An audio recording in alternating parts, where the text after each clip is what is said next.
I think it's ask them the questions. Ask them. Just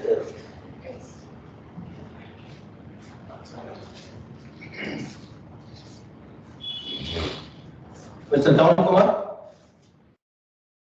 Hello. Hello, sir. Good evening, sir. Good evening, Town Kumar. I think I would like to hear you about this author. Will you please able to convey the things? Hello? Yes, sir. You please start your presentation. Yes, sir. Good evening to everyone. Hello, sir. I am audible. Yeah, you are audible. You please proceed. Yes. My topic is optimization of. Yes, sir. Yes. My topic is optimization of inoculum to substrate ratio for enhanced biomethane production from leather fleshings in a batch study. Fleshings are the highly proteinaceous wastes, and these can be useful for methane production using anaerobic digestion by optimizing the different IS ratios in a batch reactors. In my work, I have taken batch experiments in a 2.5 liter glass reactors, in which these reactors are filled with a different volatile solid ratio of 4.73 gram in one reactor, 9.747 in one reactor, and finally 14.19 gram of volatile solids with inoculum to substrate ratios of 1 and 0.33, where the pH of the inoculum to substrate is in between 7 to 8, which is the favorable condition for biogas production. And these reactors are kept for 50 days of high rate retention time, and gas production is observed. And where the result shows that this daily gas production was observed every day by using the water displacement method.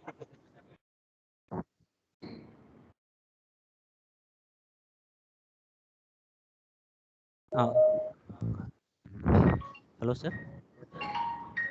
Yes, please proceed. We are hearing. Daily biogas readings were taken using water displacement method on daily basis, and the gas composition was analyzed using the gas chromatography fitted with the flameization detection for methane analysis, in which here the graph shows the different treatment with the daily gas production rate. These are the cumulative gas production with different treatments. And mainly here we have selected 3 inoculums with 3 different inoculum to substrate to check which inoculum is best suitable for biogas production and methane production along with the tannery fleshings. In this one, cow dung and elephant dung and biodigester study, these are taken in the ratios of 75 is to 25, 50 is to 50, and 25 is to 75, 3 ratios. Among these, all the 9 treatments, we can here I observed that BDS with the inoculum to substrate ratio of 25 is to 75, which produces the more gas production, and which is suitable for these laser fleshings to get the highest gas. And in the second here graph, it will show that different treatments with the methane content for different inoculum to substrate ratios. Where in this one, treatment with battery and substrate as leather fleshings, which is 25 to 75, it produces more gas. In conclusion, we can say that as I told, biodigester slurry, which is suitable for the gas production for these leather fleshings. Why? Because we can say methanogens are readily available to react with the substrate what we are added, and which is helpful to produce the highest biogas and compo gas compositions, which we observed in cow dung. We observed the 61.92% of methane, and in elephant dung we have observed 2.72%, and finally biodigester slurry and leather flushings, which is the best combination. We observed the 63.77% of methane production. From this we can say biodigester slurry, which is readily available, can be used for as the inoculum for the biogas production from the leather flushings.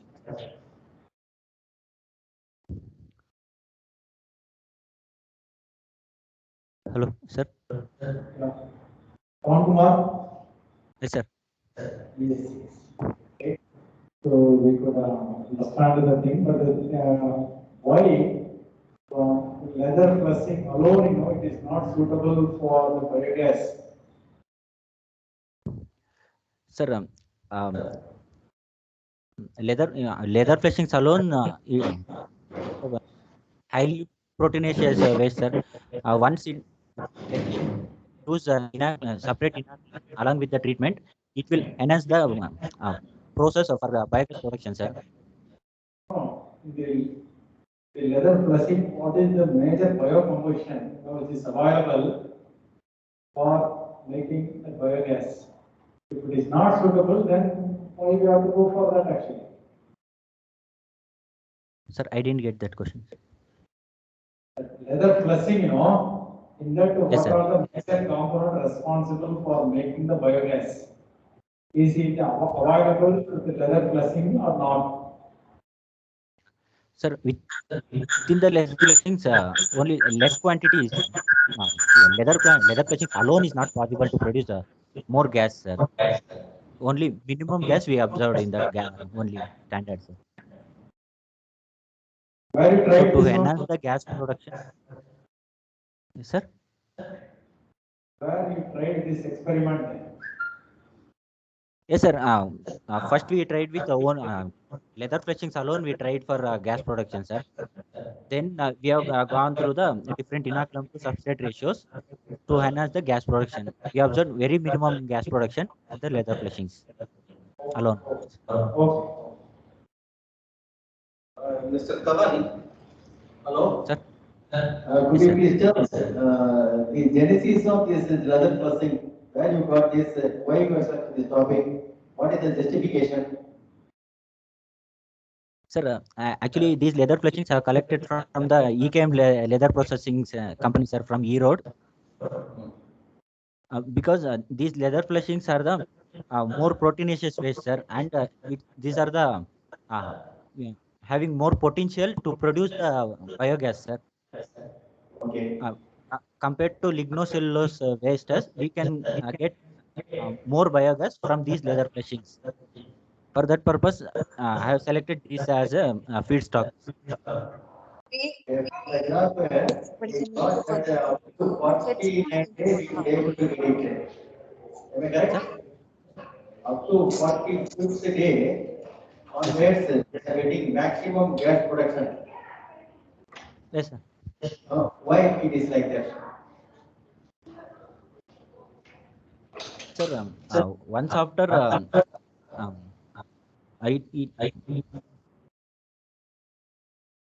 What is the reason? Because normally in any anaerobic digestion, especially with respect to cow dung, it takes a time of minimum of 28 days, maximum of 35 days, not more than that. But here, the retention time is more than 45, 47, 49. Sir, leather flushings, it will take time to digest, sir. We are adding cow dung, elephant dung, and biodigester slurry as a inoculum, like it is a supporting Okay. material for digestion of that leather flushing, sir. Leather Uh, flushings, due to yes, sir, these leather flushings will take more time to digest. So we have to enhance the digestion of leather flushing. So we are adding inoculum. Uh, which are the substrate which are present in that one, that will after 45 days there is a decline of gas production is observed, sir. Okay, so could So you what please are tell the what are the critical dimensions of aspects? the classics? Dimensions of other classics? Sir, flesh, what we have added sample, that says, sir, Yeah. sir, it's less than 1 centimeter, sir. Oh, anything, so why didn't try about the small materials? Instead of 1 centimeter, you can try 0.5, why not 0.2, like that? Sir, actually, my still I am doing studies on that one, sir. My studies is to I have to do the pre-treatment for size reduction of that fleshing, sir, using the pre-treatment method, like a Okay, still liquefaction research, of the still tunnel research fleshing, is sir. going on. Am I correct? Still research is Yes, going on. sir, still is going, sir. Okay, thank you. Yes, sir. Thank you. Thank you. Okay, thank you, sir. Thank you, Kumar. Thank you. Okay, thank you, sir. Thank you all.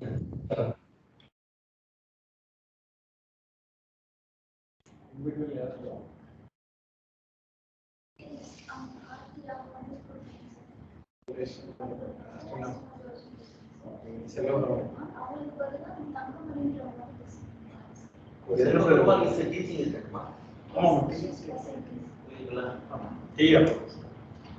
Okay, I invite Dr. Tangamani.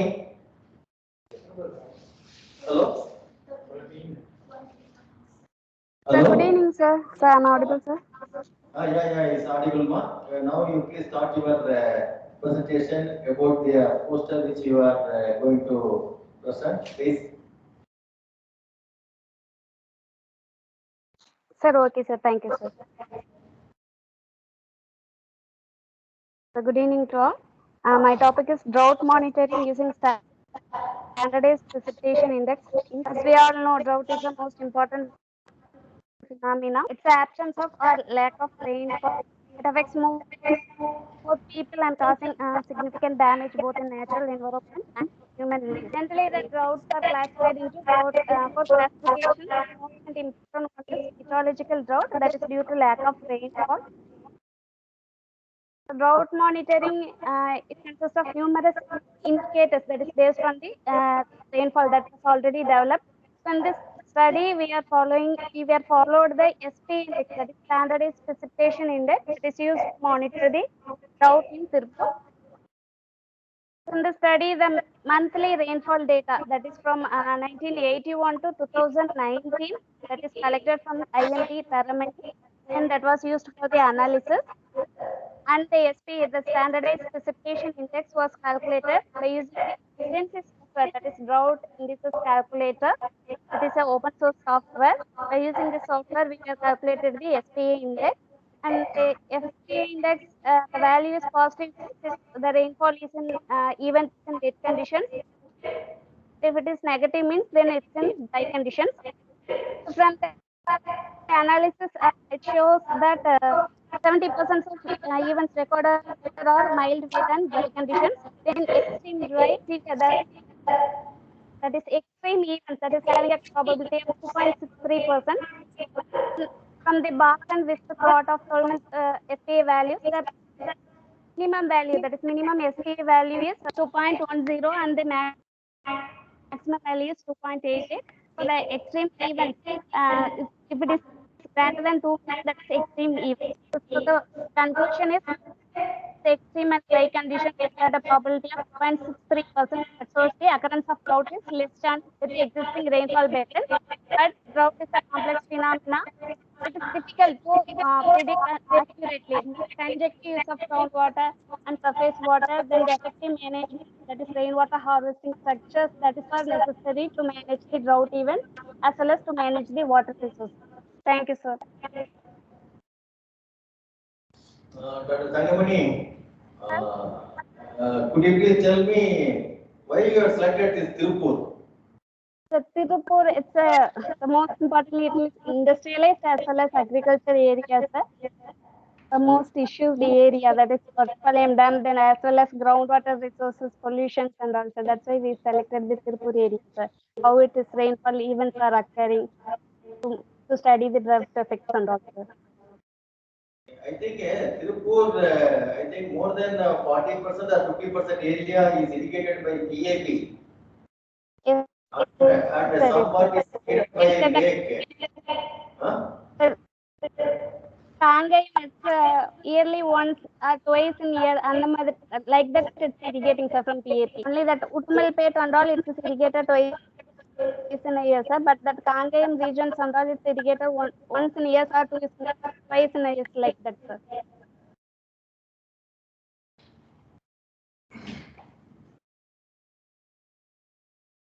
So your slides are the size of the font is very, very less.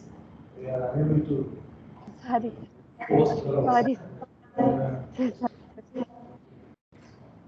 Okay, so drought monitoring. So in once in how many years you observed drought? Sir, Whether it is major. 1981 to 2019 data we were used, sir.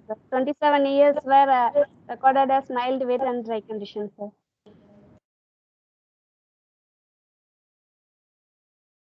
What is the solution? So, Sir? what, Drought. For drought, what is the solution? Your suggestion.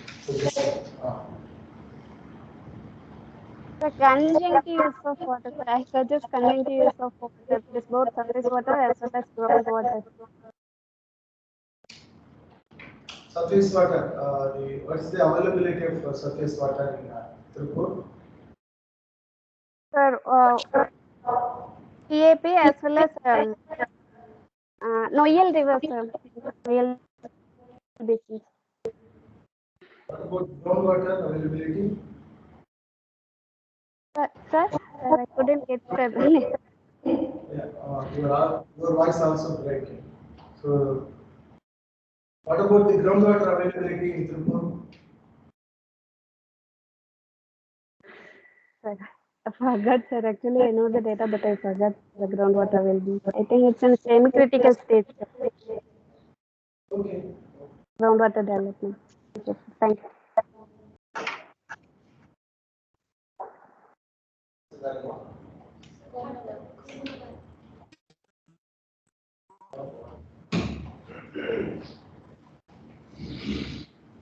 Next, I think I invite P. Komala Bharati to make a presentation on the topic. I'm not getting the entire topic.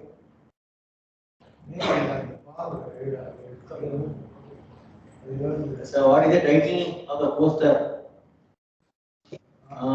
Energy through microwave assisted hydrothermal carbonization. Very healthy topic. Okay. Please. Good evening to all. Is energy densification of through microwave assisted hydrothermal carbonization. Normally, agricultural residues are through carbon neutral and non-cellulose materials, and it is a principle of energy generation.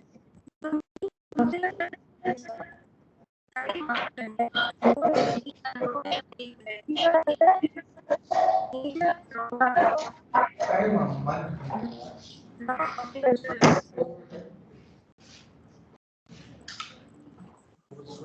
Hello, sir. Can you hear me? Please proceed, Komala Bharati. Please proceed. Hello? You are not audible. Hello?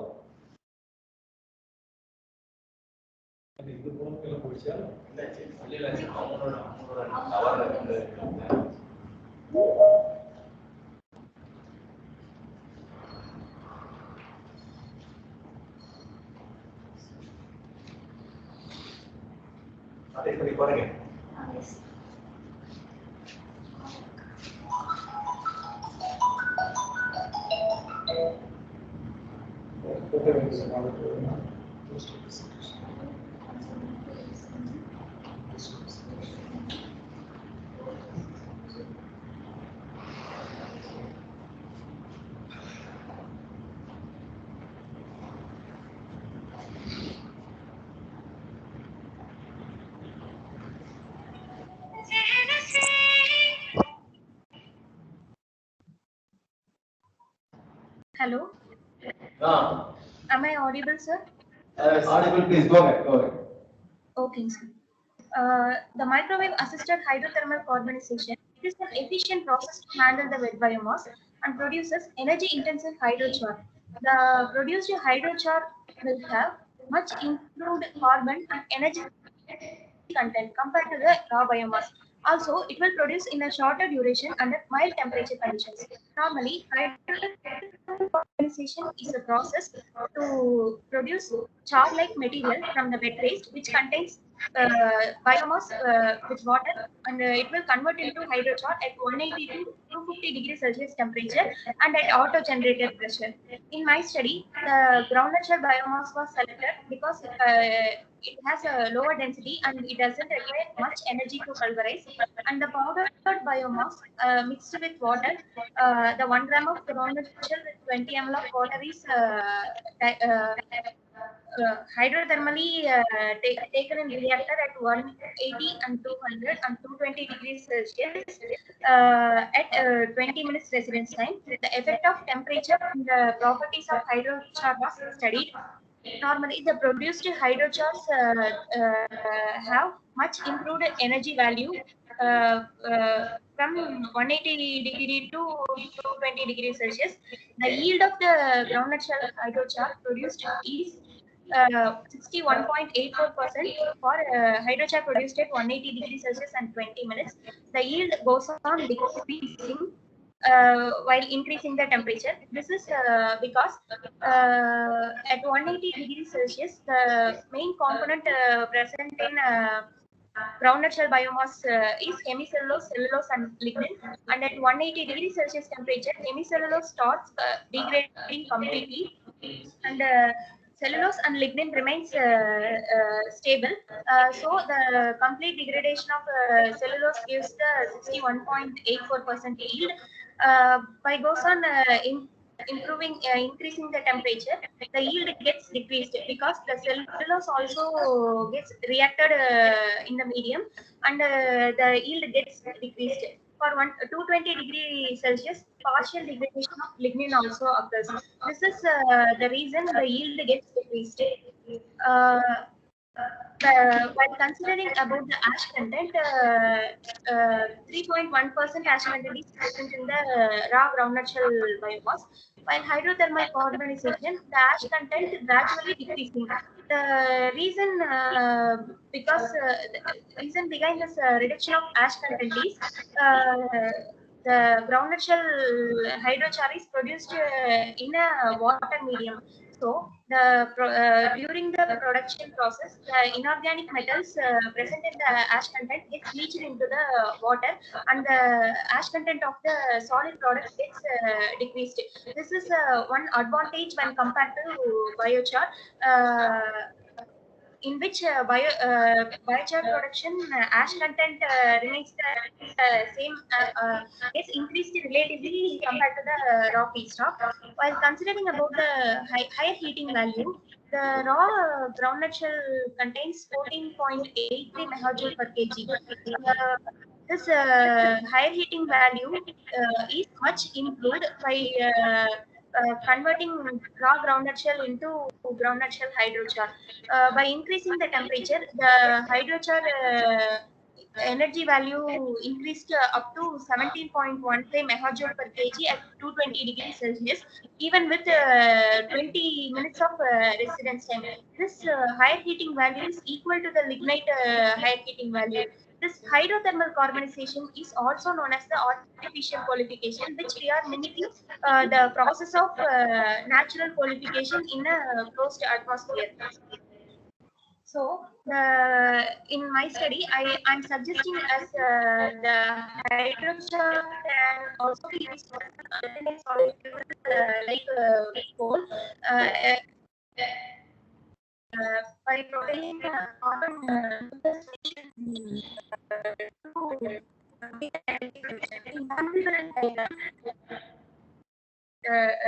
drawn in over C atomic ratio to H bar C atomic ratio.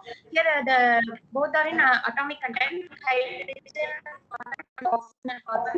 The Van Cleveland diagram is mainly given to determine the degree of qualification. The decrease in oxygen to carbon atomic ratio and hydrogen to carbon atomic ratio shows that include degree of qualification and the energy content also high. So I'm concluding that due to the reduction in hydrogen and oxygen content, the high heating value of the hydrogen gets increased, and due to the high heating value of hydrogen, we can use it as an alternate.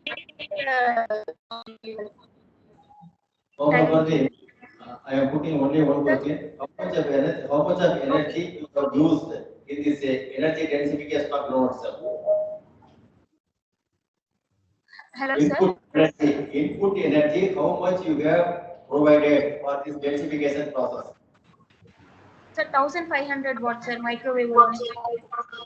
No, For have 20 minutes. you calculated and try to incorporate in the input energy spent, output energy?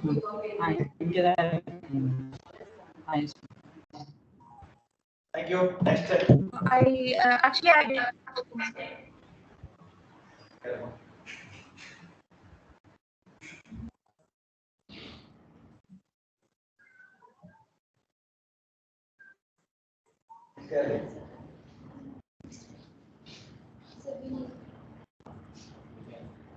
Next, Mr. Vinay. Hello.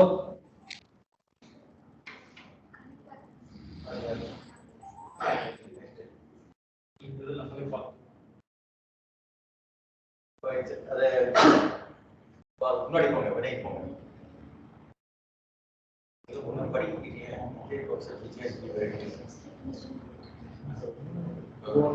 Next போங்க இது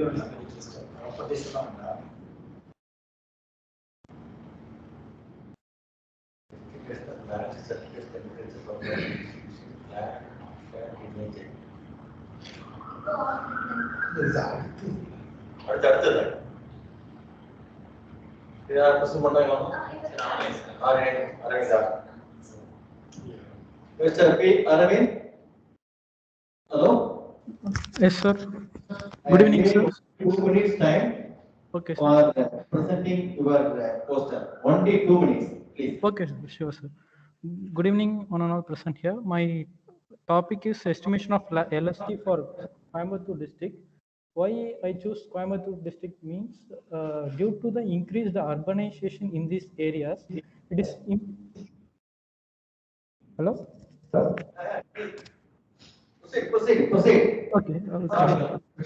Why I choose to Coimbatore means due to the increase in the urbanized area of Coimbatore district, it is important to know the range of climate change happening in the area, and from this study, I have observed that there is a 1 degree increase in the highest temperature when compared with the May 2015 and May 2020, and the rate of spatial rate is increased from a low area. That is, we can observe from that land surface image of May 2015. It is 15 to 43 centigrade of temperature. It is increased to 19 to 43. So it means that the rate of increase in land surface temperature is increased. This may be caused due to the decrease in the vegetation area, which is indirectly related to the NDVI, normalized difference vegetation indices of the Coimbatore district, which in turn is the result of urbanization in the district. Sir. Thank you, Mr. Arvind. Next. Okay. Rita. Yes, sir. Am I audible, sir? Audible now, please go ahead. So, good evening to one and all present here. My topic is on inactivation kinetics and cell damage of Escherichia coli in enterococonut water by pulse light. So consumers now are aware of health benefits and risks associated with consumption of the carbonated and artificial drinks. Since carbonated and artificial drinks are being being mixed with the artificial flavors, which affects the health of the human beings. So they have been tend to move towards the natural drink like tender coconut water. So tender coconut water, once you cut down these and it has limited shelf life, it can be preserved only about a few hours. It's why this is consumed is due to the higher therapeutic value. So Escherichia coli is the common microorganism which is found in all the liquid foods, in fruit juices and all. So the common method of treating this liquid foods is using the thermal treatment. But the major disadvantages in the thermal treatment is it affects the nutritional, sensory, and organoleptic properties of the fruits. Since the trend has been moved to the non-thermal method, there are many non-thermal methods. I have been applied using the intense pulse light to inactivate this, and I have done a modeling on this to see the how much log reduction is being done using this Escherichia coli and the cell damage. So, what is the main principle in pulse light is when you apply a DC current over the lamp contains a xenon gas. The xenon gas is an inert gas. So there exists a strong collision between the electrons and the gas molecules. As a result of this collision, it gives the light waves. So the light waves is used to inactivate the microbes in the fruit juices.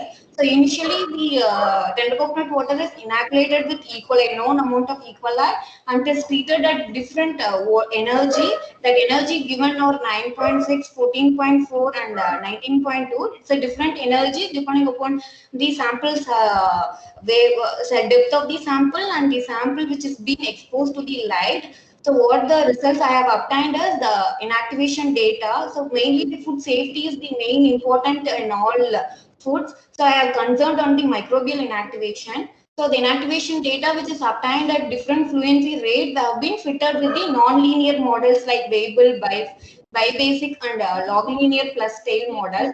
So in this among these models, I have found that when you are applying a higher energy, it will result in a longer reduction. So 5.2 log reduction is which is being recommended as a FDA recommendation. So whenever the juices which is being treated, which is reduces to 5 log reduction, is being best for consumption. So this treatment is being best in reducing the 5 log reduction. So among this model, I have seen that it doesn't show the shoulders. So this is without any delay in the treatment. The microbes gets inactivated using this. So when I go on increasing the process time, generally the log reduction will get increases. So this treatment is taken in a fraction of second. The pulses of light of light waves is given in the food substance, so that you can save the energy also. In terms of energy, it is being saved. Then the pulse fluency rate will increase the residual population density. So that has been get over the models. So I have found about minus 2.6, 4.60 and minus 1.40 for the tender coconut water, which is treated at different energy level. So this Weibull, among the three model, I have found to be the Weibull model is the best model for reducing the microbes in the tender coconut water using this pulse light. Statistically, if we said that if the lowest RSM value will give you the best results and the higher R squared value. So based upon the statistical results, it shows that Weibull model is best to describe this E. coli inactivation rate. Then I have seen the cell structure using the SEM analysis. That is using the SEM analysis, I have found that you can see the two pictures. One is the cell structure without treatment, and another is cell structure with treatment. The cell structure without treatment, you can find that it is the cell structure. The cell membrane is very smooth and it doesn't have any disturbance over there. When it is being treated with the pulse light, I have seen that it is resulted in flattening out of the cells which exist from the membrane, so that the cell membrane integrity disintegrates. This means that the membrane gets disintegrated, the DNA structure of the bacteria is being affected by the pulse light. So this treatment would be best for inactivating. Thank you, Prita. Only two questions to you. Yes, sir. How do you generate the pulse light? One thing. And second thing, whether it is a DC pulse light or AC pulse light. Sir, it is the DC current. By using the DC current, it has been done, sir. The fluency rate are calculated based upon the current which is being supplied over the lamp, sir. So I have differed different so absorption coefficient of the sample, sir, which is being measured at radiometer is used. So Thank you, radiometer. thank you, Dr. Preeta. Thank you. Is there?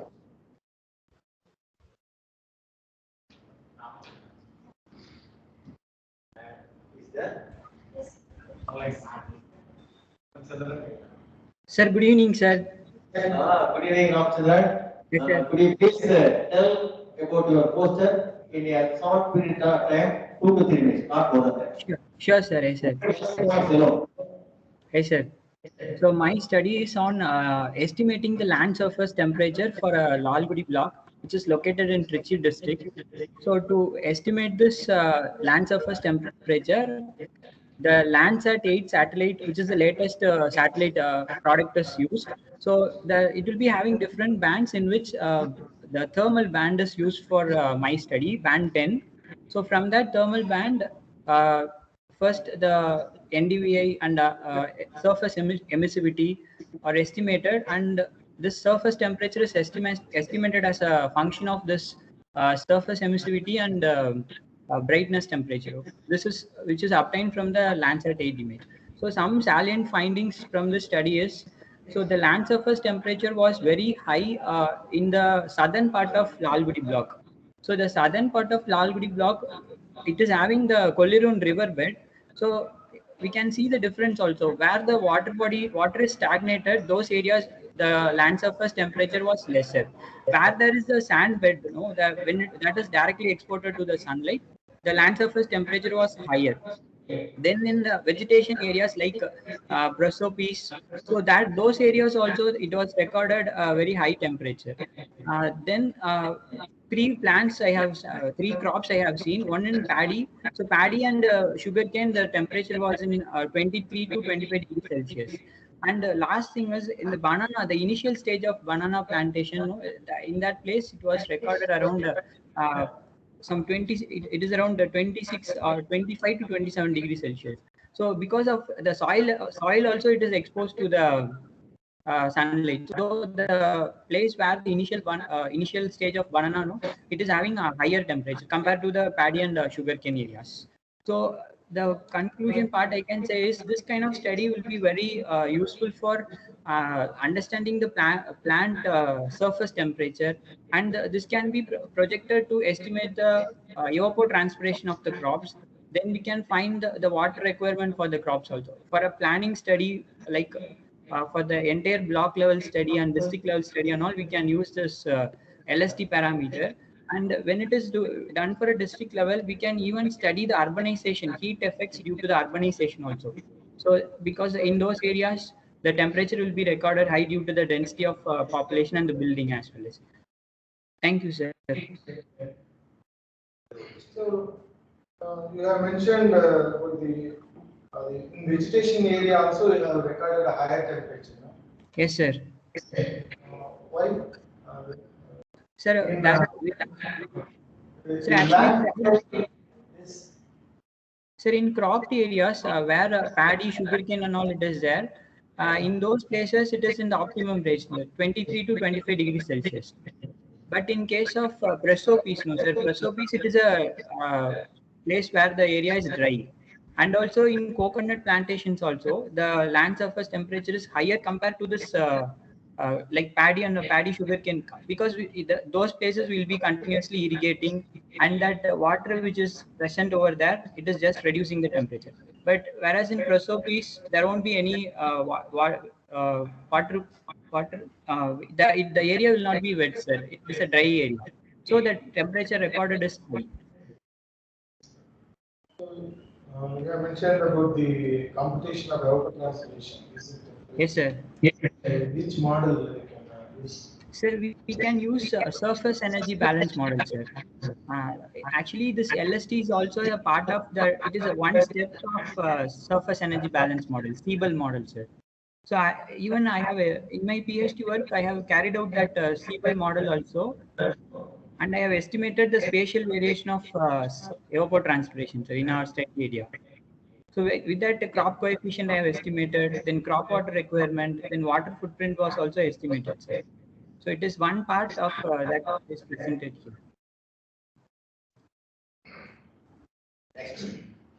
Thank you, sir.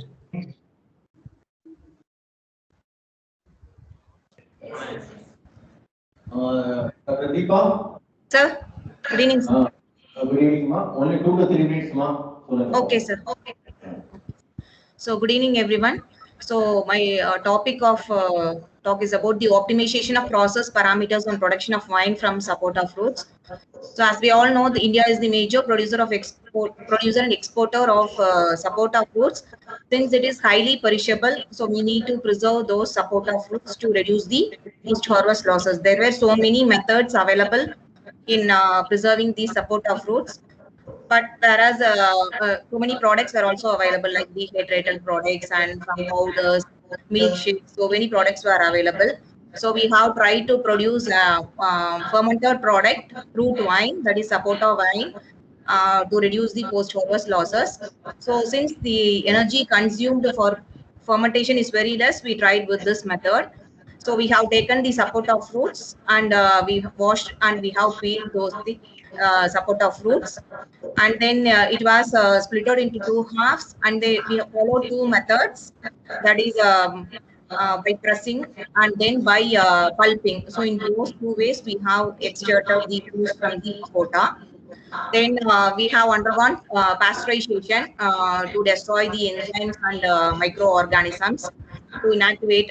We have pasteurized at 72 degrees Celsius for 15 minutes. And after that, we have added with cultures. So yeast cultures were added. We have selected, we have taken 4 cultures, that is NCIM 3215 and NCIM 3281 and NCIM 3304 and a natural strain. So natural strain is nothing but that has been extracted from the sapota fruit itself.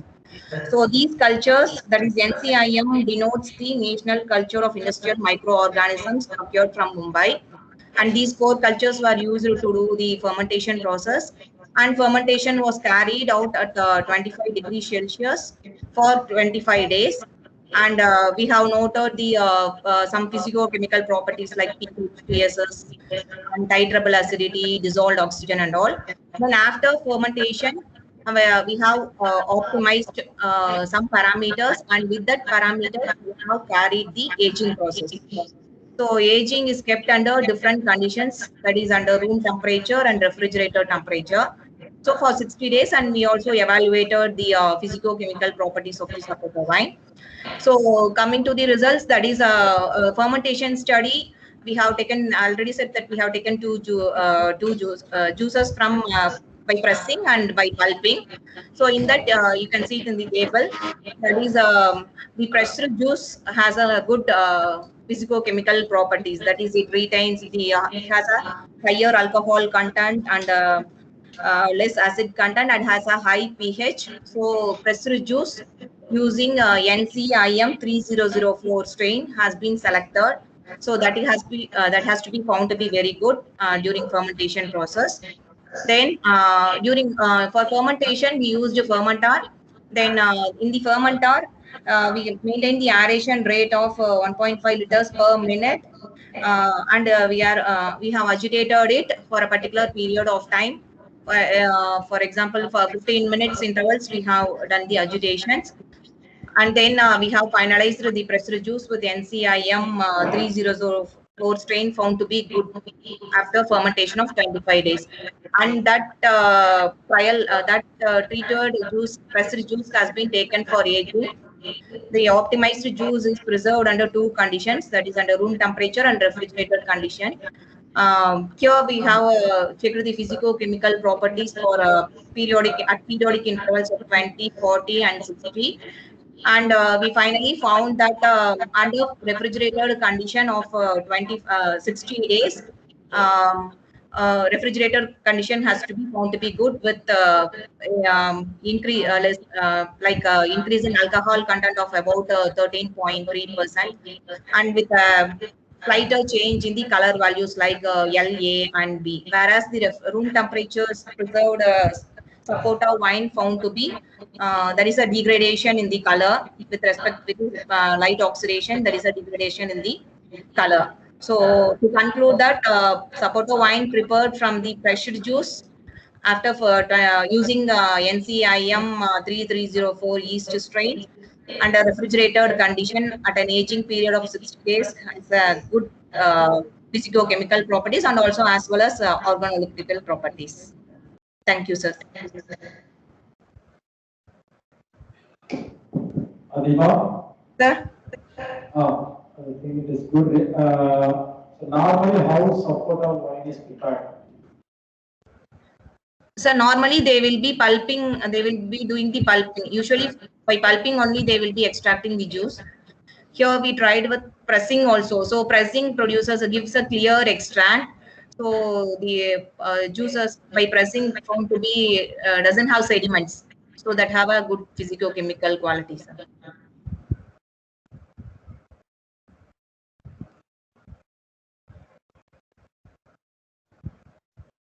Okay, Adiba, okay. Okay, sir. Thank you, sir.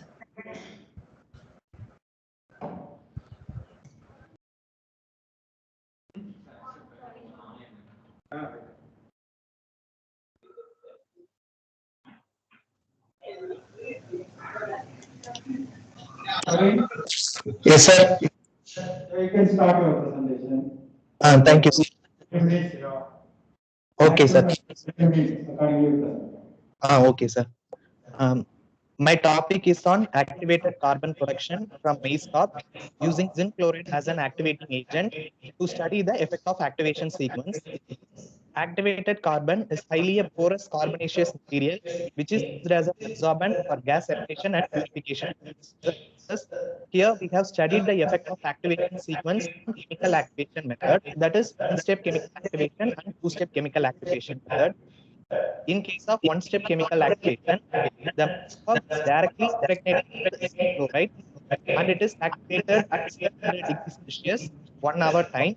In case of two-step chemical activation, maize is first converted into biochar through carbonization process at 600 degrees Celsius, and this produced biochar is impregnated with the zinc chloride chemical and it is activated. The produced activated carbon from two methods were analyzed using wet surface area analyzer, that is to estimate its surface area. The research shows that both the activated carbon contains both mixed isotomes of 1 and 4 based on IUPAC classification, that is international classifications, that it contains both micropores and mesopore content. The hysteresis loop in the graph represents that both the activated carbon contains both micropore and mesopore structure, but the activated carbon produced during one-step activation had higher surface area because the zinc chloride chemical reacts with the biomass and it acts as a dehydrating agent or breakdown of cellulose molecule. Whereas in two-step activation, the zinc chloride removes only the disorganized carbon from the biochar. So this is responsible for more surface area in one-step activation than two-step activation. Thank you, sir. Two-step is better or single step? Single step is better, sir, because the zinc chloride chemical will react with the biomass and it causes the breakdown of cellulose molecule, which results in more porosity, sir. You can save the time. Yeah, yes, sir. It can save the time and energy also, sir. And save energy also. Sir, yes. Okay, next. Thank you. Thank you, sir.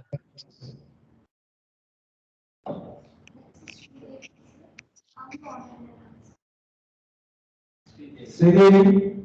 Hello, sir. Sir, Am I audible? yes, yes. Yes, sir. Good evening, everyone. Today's my topic is on studies on drying of tamarind fruit. Basically, we all know that tamarind is highly hygroscopic and very sticky in nature. So, before or prior to deseeding or deshelling operation, the drying is very much necessary in this tamarind. So coming to materials and methods, tamarind fruits, those are deshelled and hulled and dehulled were spread in a thin layer and dried in a convective tray dryer at 40, 50 and 60-degree temperature till the safe moisture content, that is 15 percent moisture content. And then with this obtained data, the drying characteristic curves were plotted between moisture removal rate and the drying time. So coming to the results part, it is observed that there is a continuous decrease in drying rate from beginning to end of the drying operation with respect of temperature of drying air used.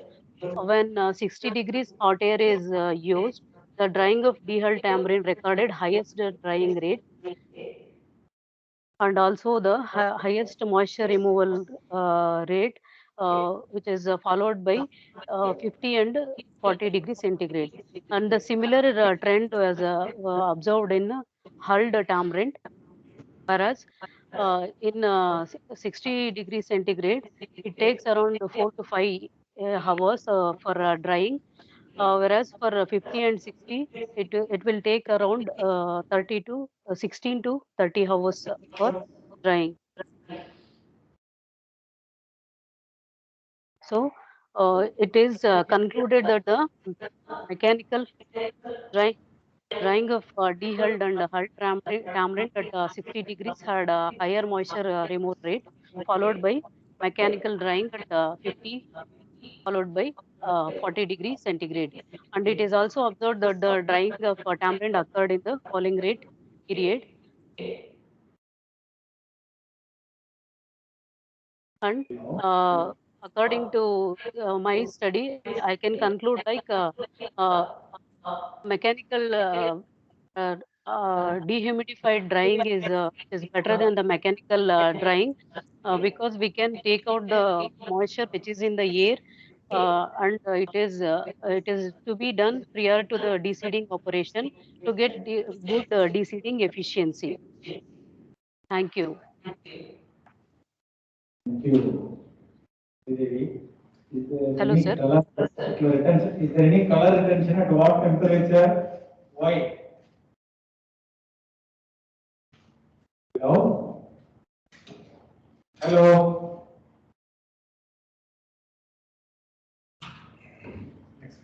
Hello, sir. Hello, sir. At what temperature the color is retained without changing into brown or black in color? Why? 50 degree centigrade, we can retain the color, sir. About 40? 40 also we can retain, sir, but it will take more drying time, sir. Okay. Okay. Okay, sir. Thank you, sir.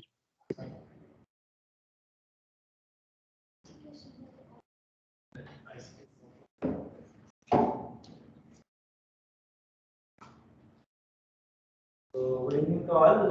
Our topic is feasibility of solar tunnel dryer for preparing onion powder. So, drying is the most conventional preservation technique used, and drying methods are various drying methods are available here. Freeze drying, then vacuum drying, then solar drying. So, among all of them, solar drying is the best. Solar drying utilizes solar energy or wind energy. So, the temperature inside the solar dryer is about 26 degrees Celsius to 64 degrees Celsius. And in India, we are receiving about sunshine for 3000 to 3200 hours per year. And almost solar radiations, we are receiving about 2000 kilowatt hour per meter square per year. So we are the largest producer of onion, and the farmers would sell their produce immediately after harvesting, or they would opt for storage to increasing their produce price. But if you consider the storage for 4 to 5 months, then there would be losses like moisture loss and shrinkage loss up to 30 to 40%, then rotting losses up to 10 to 12%, and then sprouting losses up to 8 to 10%. So The study is focusing on reducing that process or the value addition of the produce. So experimental procedure is that we have the onion has collected from the local market, then it is peeled and then sliced and then kept under the solar tile dryer in single layer. And then market survey was conducted to check the acceptance of the prepared onion powder or to check the available onion powder cost and all. Then, since for sensory evaluation, it has conducted to evaluate the organoleptic properties of prepared onion powder, and hedonic scale was used 1 to 9. 9-point hedonic scale was used for that. For it, 1 is for extremely dislike and 9 is for extremely like. So the results are initially the drying rate was higher, and after 5 hours it was decreased. So almost it took 7 hours to dry. So in the sensory properties, color, flavor, and taste, the scores of them falls under the like very much category, and the odor and appearance was the score of them fall under the like and moderately category. And the overall acceptability is 8.45, which is among the like very much to like extremely. So the conclusion is the solar tile dryer is the low-cost alternative which could be used to reduce storage losses and which could enhance the shelf life, or we can use it to further process and it could provide a good income source for farmers. And the estimated onion powder cost is about 100 rupees per kg. So the farmers could opt this solar drying technology to dry their produce, and they could sell the onion powder or onion flakes also in the market. Thank you, sir. I think this sliced one or this is onion powder. Sliced onion is also there. Onion powder, you are obtaining from the whole onion or the sliced onion? What is the thickness? Is there any thickness variation? No, sir. Optimum thickness. Not optimum thickness, sir. Means arbitrarily we have considered this study for farmers. Means not scientific procedures and all. General. It's a vegetable slicer and all. Okay. It's low cost. We have opted for low cost. Means general vegetable slicer and cutter which is available locally in the market, and during drying, particularly onion. So what is the most important biochemical content it goes, or so there will be a loss due to drying. Okay, onion, which biochemical that content is going as a loss due to this drying process. Due to this, sir, nutritional losses we are not checked yet. Generally, what is the basic composition of onion? Onion, what is the important biochemical content? It gives sometimes here and of the river. Sorry, sir, I'm not getting that. In my time, I'm not getting now. It was my time. No. Okay. In OX is moisture content percentage. Dry basis. Dry basis. 800%. Yes. Dry basis. It is 800%. Because if it is more than 90%, if you convert, it will go to 80%. 800%. 747.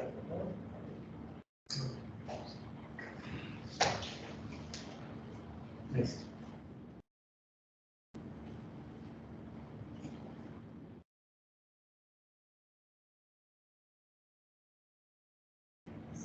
No.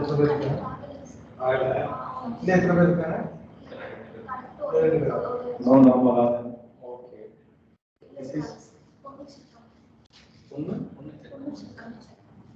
the last. One checkama.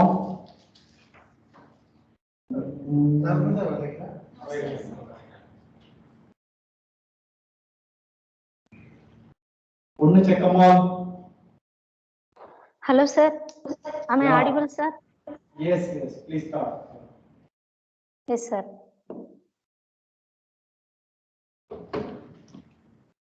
Good evening to all.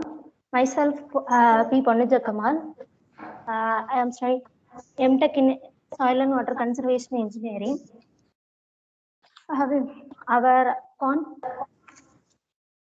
Our conference theme is food, farmers, and future. So the vegetation and water. It is the sir. Am I audible? Yes. Yes, go ahead. Yes. Okay, sir. That's audible. Yes, sir. Okay, sir. Thank you, sir. So vegetation, water. It is the plays a key role in ecosystem, and our theme is food, farmers, future. So, three are depends on vegetation and water. So the analysis of vegetation and water becomes more important to considering the future. So this is the spatial tool to analyze the vegetation and water. So my topic is vegetation and water indices for Metupalayam Taluka, Coimbatore district. Metupalayam Taluk located in that Nilgiri Hills, and it is get water from the lower Bhavani basin. So here I have used that Landsat 8 images downloaded from United States Geological Survey website. It is a spatial map. It has 11 bands based on the wavelength reflected by the vegetation and water or by land. That first band is coastal erosion. Then second band it represents the blue.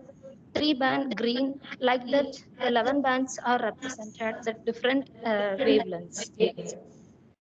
So here that there are many vegetation and water indices are available to analyze the vegetation and water in a particular area. First, we have to, that NDVI stands for Normalized Difference Vegetation Index. It denotes the density of green on a patch of land. It's also an indicator of the drought. Here, normally the NDVI values ranges between -1 to +1. That +0 indicates the water bodies, and +1 indicates the healthy vegetation present in that area. Considering that Metupalayam area, the western part of the taluk is dominated by the healthy vegetation. Then we have the green normalized difference vegetation index. It is more effect than the NDV. So the value it it clearly represents the eastern part of the taluk is dominated by the bare soil and shrubs. The normalized difference water index it is used to enhance the water pHs. The values ranges from -1 to +1.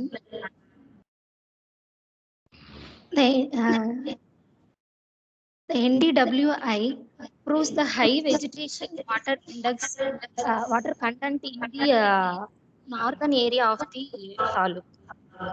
When considering that MNDWI, the modified normalized difference vegetation index, it is used to enhance the open water pHs in the particular area. Then normalized difference moisture index is used to represents the moisture content in a particular area. So the values in Metupalayam Taluk is represent -0.39 to +0.39. It shows that western part of northwestern part of the Metupalayam Taluk has more moisture content. It reflects average canopy cover in the area and low water stress condition in that area. Then the water ratio index, WRI, the values indicates more than 1 mean represents the water. So that clearly focus the water area. Then the simple ratio shows that the value is greater than 1 means it is a green option. So those indexes are calculated from the standard formulas. For example, NDVI is calculated from the NIR minus red divided by NIR plus band red band. Further index are calculated using the standard formulas. So those we can able to quantitatively analyze the vegetation and water in a particular area.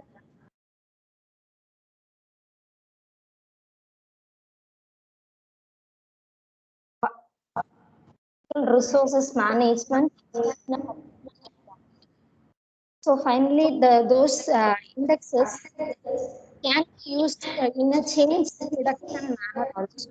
In before 5 years before the vegetation and water indexes, how it represented how Hello? yes sir. Your voice is Yes sir. breaking. You please come to the conclusion actually.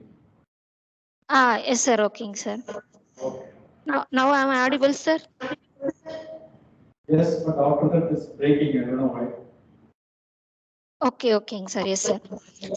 So finally I conclude that this indexes can be used in a change reduction in the vegetation and water. So the natural resources management can be done through this vegetation and water indices. Thank you, sir. Okay, whether the calculated indexes are useful for computing soil erosion? Sir? Is there any possibility to use the these indexes to compute the soil erosion in that area? Soil erosion. Yeah. Well, the same technique can be used to calculate the soil Yes, sir. erosion, like vegetation Sir, in and all. soil erosion, for soil erosion, we can able to prepare different maps based on that universal soil loss equation, sir. For here, vegetation and water only we can able to analyze, I think so, sir. Using this, it is not possible to analyze the soil erosion. Sir, I'm not sure, sir. I'm